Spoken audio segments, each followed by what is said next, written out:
Hello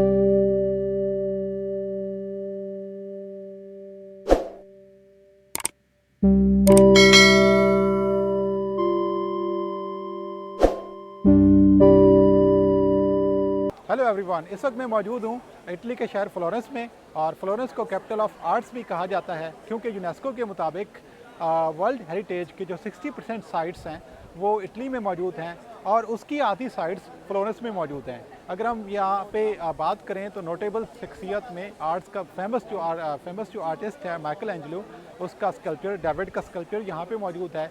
इसके अलावा दुओमो दी फिरेंज़े और बैप्टिस्ट्री ऑफ जॉन्स और गैलरी ऑफ ऑफिसी भी यहाँ पर मौजूद है। अगर मैं इस जगह की बात करूँ जहाँ पे मैं मौजूद हूँ तो ये पियाज़ा देल दुओमो है और यहाँ पे 3 मशहूर बिल्डिंग्स मौजूद हैं। पहला दुओमो दी फिरेंज़े है, उसके साथ ही बेल टावर है और तीसरा उसके बिल्कुल सामने है बैप्टिस्ट्री ऑफ सेंट जॉन है। जो मेरे बैकग्राउंड में बिल्डिंग है इसको दुओमो दी फिरेंज़े कहा जाता है, यानी चर्च ऑफ फ्लोरेंस। इस बिल्डिंग को बनाने में ये जो खूबसूरत बिल्डिंग है ये आर्ट का एक शाहकार है। इसको बनाने में कई सदियां लग गईं। अगर हम बात करें इसके एक्सटीरियर की तो इसका बहुत ही खूबसूरत एक्सटीरियर डिज़ाइन है जो कि मार्बल टाइल्स का बनाया गया है, जिसमें ग्रीन और पिंक कलर के डिफरेंट शेड्स इस्तेमाल किए गए हैं और बॉर्डर पे वाइट मार्बल इस्तेमाल किया गया है। अगर हम इस बिल्डिंग के इंटीरियर की बात करें तो वो कंपैरेटिवली सिंपल है लेकिन बहुत ही खूबसूरत है। उसकी इंटीरियर इस बिल्डिंग के इंटीरियर की डेकोरेशंस मुकम्मल नहीं की जा सकी। उसकी वजह ये थी कि जो यहाँ का मशहूर आर्किटेक्ट था माइकल एंजेलो, उसने उस डिज़ाइन को रिजेक्ट कर दिया था, जिसकी वजह से आज के दिन तक जो इस बिल्डिंग का इंटीरियर डेकोरेशंस है वो कंप्लीट नहीं हो सकी। इस बिल्डिंग को बनाने में कई सदियाँ लग गईं। इसका काम शुरू किया गया 13वीं सदी में और 14वीं सदी में इसको जाके मुकम्मल किया गया। और मसला यहाँ पे ये आया कि इसका जो डिज़ाइन किया गया था, इसका जो डोम था वो बहुत ही बड़ा था, यानी कि 180 फीट वाल्स पर 150 फीट का जो डोम है वो कैसे तामीर किया जाए।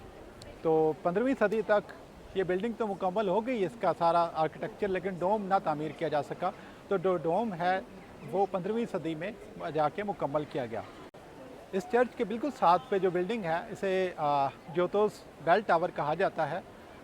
जोतोस काम्पालिनी कहते हैं इटालियन लैंग्वेज में, यानी कि ये बेल टावर है, इसको जोतोस ने डिज़ाइन किया था और ये इस चर्च का बेल टावर है। ये भी बहुत ही खूबसूरत बिल्डिंग है।